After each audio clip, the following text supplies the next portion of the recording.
The governor's office says 500 people filed complaints about Petco offering dog grooming services during the stay-at-home order. One of those complaints came from an employee at this Lakewood location who said what Petco was doing was just wrong. 1 month into the shutdown, the governor's office emailed Petco about the complaints and the order which prohibited dog groomings.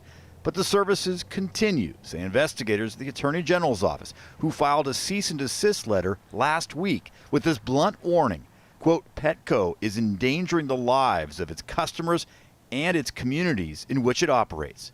Petco has agreed to stop the groomings. In statements to King 5 News and to the AG's office, Petco representatives said they considered grooming an essential service, and Petco said it could not get clarification from the state until last week's letter.